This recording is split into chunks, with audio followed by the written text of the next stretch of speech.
রাজ্যে নতুন সরকার গঠন হওয়ার পর মুখ্যমন্ত্রী এবং বিভিন্ন দপ্তরের মন্ত্রীদের গলায় বাংলাদেশের অনুপ্রবেশকারীদের বিরুদ্ধে হুঁশিয়ারি দিতে শোনা গেছে।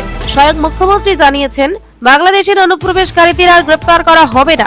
সোজাসুজি পেট্রোল সহ বিভিন্ন বন্দর দিয়ে বিএসএফ এর মাধ্যমে বাংলাদেশে পাঠিয়ে দেওয়া হবে। সরাসরি পুলিশ নেবে এবং বিএসএফ এর হাতে হ্যান্ডওভার করবে। বিএসএফ এর যা ভারত সরকার বাংলাদেশ সরকারের সঙ্গে আছে এগ্রিমেন্ট, বাংলাদেশি প্রুফ করে হ্যান্ডওভার করে দেবে। আর মুখ্যমন্ত্রীর এই ঘোষণার পরেই রাজ্যের বিভিন্ন সীমান্তে দেখা যাচ্ছে অনুপ্রবেশকারীদের ভিড়। অনুপ্রবেশকারীরা নিজেরাই নিজেদেরকে বাংলাদেশি ঘোষণা করে নিজের দেশে ফিরে যেতে চাইছেন। আমার বাড়ি এখানে বর্ডারে সাতক্ষীরা জেলা। এই দমদম ক্যান্টনমেন্টে ছিলাম, বছর 2 হবে। এরপরে প্রশাসন রাখবে না, তা কি করবো বলেন। আর এদের সরকার যদি না রাখে, আমরা গরিব মানুষ পেটে দিয়ে আসছিলাম, এখন সরকার যদি না রাখে তাহলে আমরা তো থাকতে পারি না।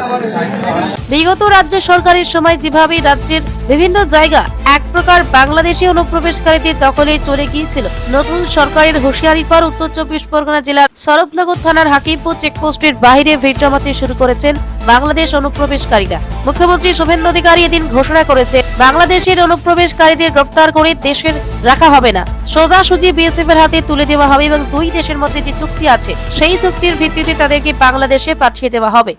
যে বাংলাদেশের অবৈধ অনুপ্রবেশকারী তাদেরকে কোর্টে পাঠানোর কোনো দরকার নেই, আইনে নেই। সরাসরি পুলিশ নেবে এবং বিএসএফ এর হাতে হ্যান্ডওভার করবে। বিএসএফ এর যা ভারত সরকার বাংলাদেশ সরকারের সঙ্গে আছে এগ্রিমেন্ট, বাংলাদেশি প্রুফ করে হ্যান্ডওভার করে দেবে। কিছুদিন আগে এই একই কথা বলতে শোনা গেছিল রাজ্যের খাদ্যমন্ত্রী অশোক কীর্তনিয়াকেও। তিনি বলেছিলেন, এখনো সময় আছে, সমস্ত জায়গায় কাঁটা তার বসানো হয়নি, রাতে অন্ধকারে বাংলাদেশে পালিয়ে যান, না হলে বিপদে পড়বে। পশ্চিমবঙ্গে ভারতবর্ষে কোনো অনুপ্রবেশকারীকে আমরা থাকতে দেব না, এখনো কাটা তার কমপ্লিট হয়নি। রাতের অন্ধকারে আপনারা পালান, নতুবা বিপদ আপনাদের ক্ষেত্রে আসন্ন, আমি বলে দিই।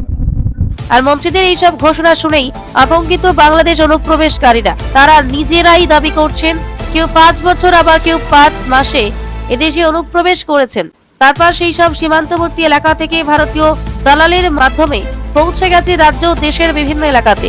কেউ দমদম, আবার কেউ ভিন রাজ্যে ব্যাঙ্গালোরে বিভিন্ন কাজের সঙ্গে যুক্ত ছিলেন, কেউ দিনমজুরে কাজ করতেন। আবার অনেক মহিলা আছেন যারা ওপার থেকে এদেশে এসে ভিন রাজ্যে পরিচারিকার কাজে নিযুক্ত ছিলেন। কেন্দ্রীয় সরকার এবং রাজ্যের নতুন বিজেপি সরকারের কড়া মনোভাবের ফলেই আতঙ্কিত বাংলাদেশি অনুপ্রবেশকারীরা এবার ফিরে যাবার পথ খুঁজছে। মোল্লাডাঙ্গা। এদিকে কোথায় থাকতেন? কি কাজ করতে? বাসন মাজা কাজ করতে 2-3 মাস। 2-3 মাস আগে? হ্যাঁ, ওরকম 1-1.5 বছর হয়েছে। বাসন মাজা যাত্রা। কোন বর্ডার দিয়ে আসছিলেন? ওটা মনে নেই। হ্যাঁ, কি নাম কি আপনার?